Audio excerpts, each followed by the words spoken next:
Known as the Oracle of Omaha, the 91-year-old Warren Buffett is one of the most successful investors of all time. He went from buying his first stock at age 11 to running Berkshire Hathaway, a multinational holding company with total assets nearing $1 trillion. Often appearing on lists alongside Bill Gates and Elon Musk, his current net worth is $105 billion, placing him as the 7th richest person in the world. Despite such enormous wealth, he maintains a simple lifestyle. He lives in the same home that he bought back in 1958 for $31,500. He makes his daily commute in his 2014 Cadillac XTS, often stopping by McDonald's for breakfast before heading into the office. So for someone with such a simple routine and more money than he could possibly spend, what makes him happy?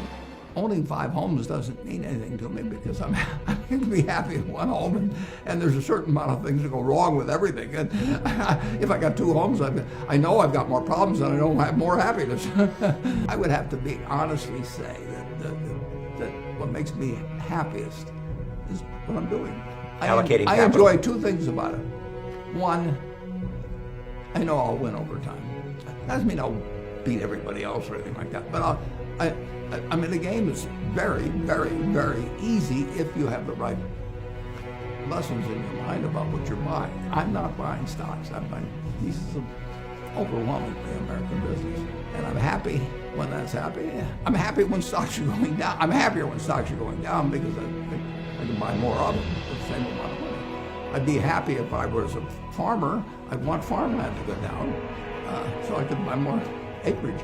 I mean, it just makes sense. I get to do what I love. I mean, it doesn't get any luckier than that. If you can spend your lifetime, and I'm 80 now, and doing things you love every single day. I mean, I would be doing what I did, what I do now, and I would have done it in the past if the payoff had been in seashells or shark's teeth or anything else.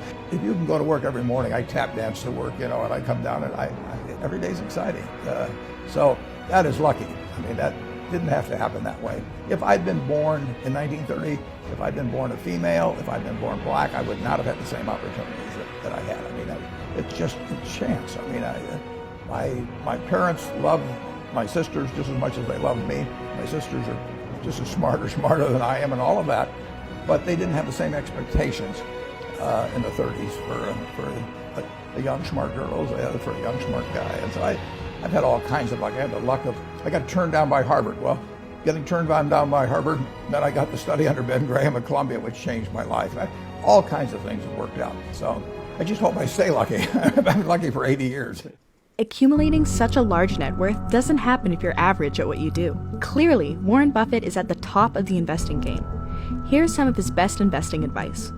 By far the best investment you can make is in yourself. For example, communication skills. I tell the students that come that they're going to graduate schools and business and they're learning all these complicated formulas and all that. If they just learn to communicate better, and both in writing and in person, they increase their value at least 50%. If you can't communicate, somebody says, it's like winking at a girl in the dark. Nothing happens, basically. And you have to be able to get forth your ideas. I was terrified of speaking in public when I was in high school. I avoided any class that would require it, and in college. And then I finally signed up for a Dale Carnegie course. When I got out of school, I realized I had to talk to people, and I spent $100. I got this little diploma. I proposed to my wife during the term of the course, so I really got my money's worth there. But in terms of public speaking, I really had to force myself on that. But it's just hugely important. And if you invest in yourself, nobody can take it away from you. I'll get a certain criticism for not living it, but I do tell students, if I gave you a car and it'd be the only car you get in the rest of your life, you take care of it like you can't believe. Any scratch, you'd fix that moment. You read the owner's manual, you keep a garage, do all these things, and you get exactly one mind and one body in this world. And you can't start taking care of it when you're 50. By that time, you'll have rusted out if you haven't done anything. So just remember that you just got one mind and body to get through life with and to do the most with it. You want to associate with people that are better than you are. I mean, basically, you'll go in the direction of the people that you associate with. And you want to have the right heroes. If you want to emulate somebody, you better pick very carefully who you want to emulate. And obviously, you can't pick your parents. They're going to have an enormous influence on you, but you don't get a choice on that. But you get choices as you go down the line. Who you admire, who you want to copy. And the most important for most people in terms of that decision is their spouse. It's also important in terms of a partner in business, but a partner in life is is the most important one. You want to pick a spouse that's a little bit better than you are. And then he or she, you hope they don't figure it out too fast. If you get to be 65 or 70 and later, and the people that you want to have love you actually do love you, you're a success. I've never seen anybody that reaches that age. I mean, I'm not talking about somebody that's in extreme poverty or pain or something, but I've never seen anybody that, if they have a lot of people that love them, that is other than happy. And I've seen some very, very wealthy people that they give testimonial dinners to and name schools after and everything. Nobody loves them. You know. Their own kids would say, he's in the attic, you know. Some people are not actually emotionally or psychologically fit to own stocks, but I think more of them would be if you get educated on what you're really buying, which is part of a business. And the longer you hold stocks, the less risky they become, whereas the longer the maturity of a bond, the more risky it becomes.